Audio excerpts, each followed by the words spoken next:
Jose, thank you so much for having me today. I'm really excited to talk about your particular brand of art, if you will. But before we get into that, I want to know when you started thinking of yourself as an artist. Myself as an artist, wow, I've been an artist my entire life, ever since I was a kid. The first thing that really got me inspired to do art as a child was surprisingly the Bible. I remember my parents' old Bible, and it was just filled with all of these paintings and drawings by Michelangelo and Leonardo, and even as a child, before I could even realize who these artists were, they really inspired me, just the way they did things, you know. And as a kid, I really tried to replicate that work, and in doing so, it really helped me to really get a good grasp of what I wanted to do with my art, and even where I wanted to be. So what you wanted to do with your art, at least to this point, is now tattoo art. Yes. So talk to me about some of the challenges.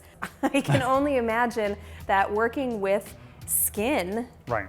is quite a bit different and probably more difficult than traditional mediums. You know what, at first, whenever I originally got into doing tattoos, it was very difficult. But just like any other type of art, it takes practice. It takes a lot of mentoring and a lot of learning.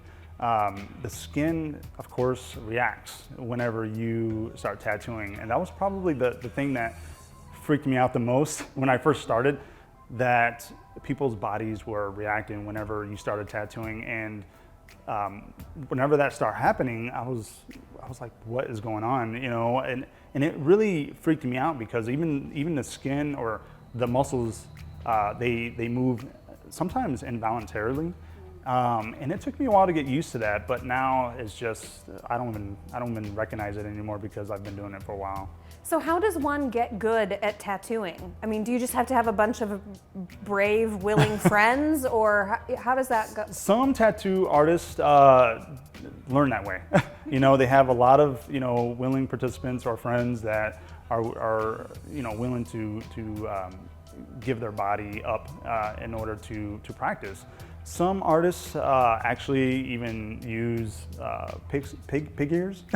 Oh, you're kidding. People, you know, go Makes to those sense. lengths. Yeah. For me, I did an apprenticeship with Ryan Hadley at the Ryan Hadley studio at the time, because for me it was important to not just learn the basics, but to learn different techniques from someone who has a lot of experience.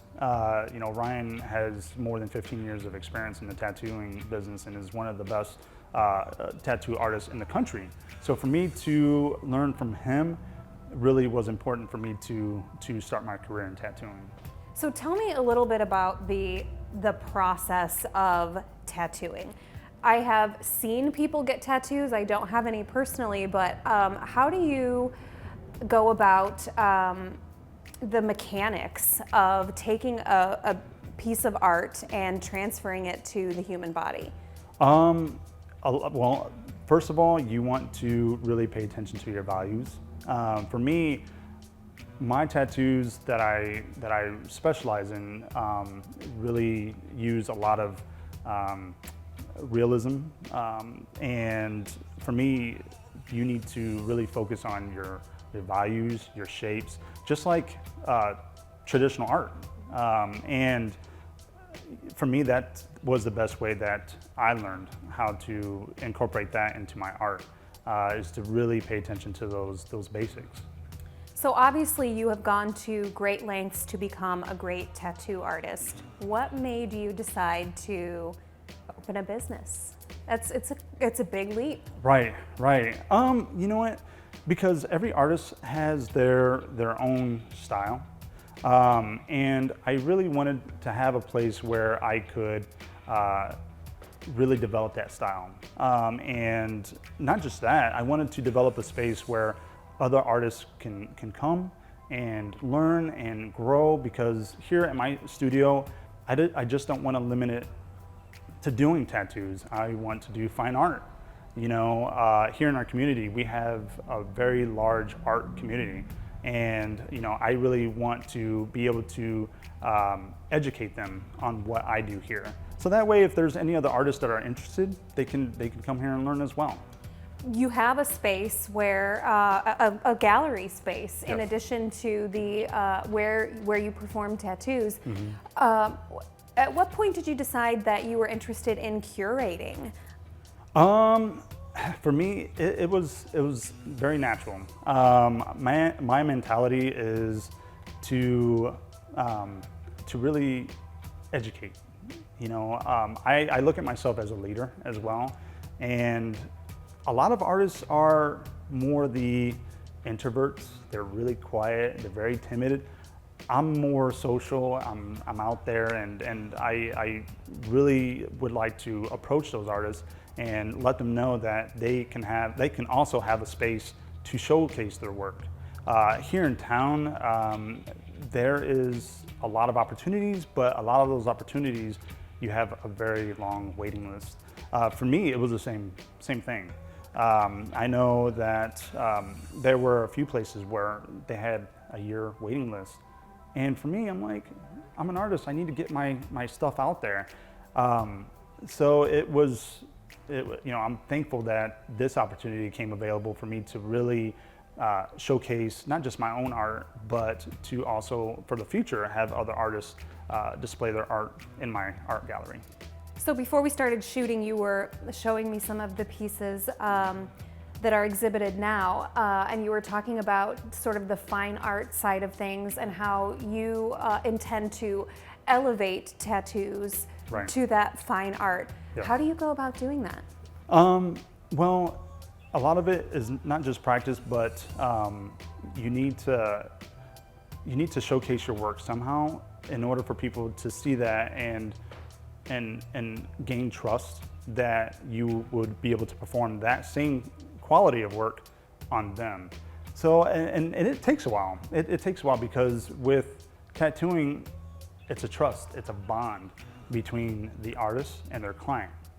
For me, it's you really need to listen to your clients, focus on what they want, and then work on a plan together to give them a good finishing product that they will be happy with, because they're gonna have that tattoo until the end of their days.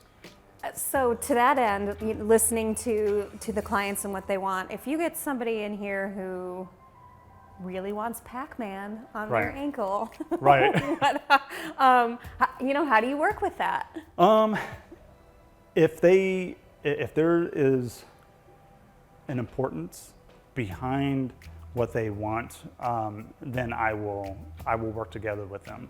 But if it's just something that they're doing because maybe their friends are doing it, then I really try to talk it over with my client and see, is that exactly what they want? Because I take a lot of pride in my work, and if that is something that just doesn't mean anything, then I won't do it. So you are a fine artist. Mm-hmm. Not all tattoo artists are. Right.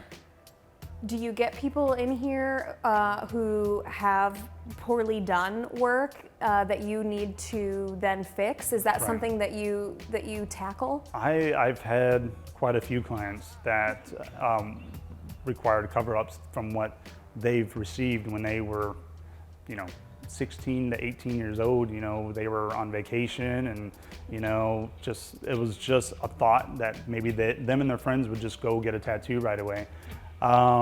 And I really have had quite a few clients where I had to cover up, other previous tattoos that were either poorly done or just doesn't mean anything to them anymore. So I imagine that you do a lot of sketching of designs. Is it always possible to take what you have on paper and transfer it to a tattoo, or are there things that just don't translate? No, pretty much as long as you take your time, and like I said, with a lot of pre-planning and pre-prep, you know, I always say that a rushed design, even just in the infant stage of putting it together, if you rush it, you're gonna have poor quality or a really poor outcome. The more you can pre-plan on an idea, you execute it perfectly and you just take your time. And I think that's one of the issues that that a lot of clients have with some tattoo facilities, that they walk in and it's, you know, you're in and you're out. And sometimes in doing that, you may not be 100% satisfied with the results. For me, I really like to sit down, listen to my client, what they have to say, and then, you know, come up with an idea together, and then we can work on and executing that plan. So is it safe to say that, especially in your shop, this is maybe not the best place for an impulsive tattoo Right. Seeker? Sure. You really do want to work with them and create a piece of art. Exactly. Is this your dream job? It is. It is. I've worked in the office before, and you know, just to be able to wake up and know that you're going to go into your studio and do something that you love for someone that's going to also make them very happy. For me, that's the dream, you know. And for me, it just can't get any better than that. Well, your studio is really cool. Your you. gallery is really cool. Thank you. I'm excited that places like this exist in Fort Wayne. Yep. So thanks for getting behind that, and thanks for sitting down with me Hey, today. thank you very much for your time.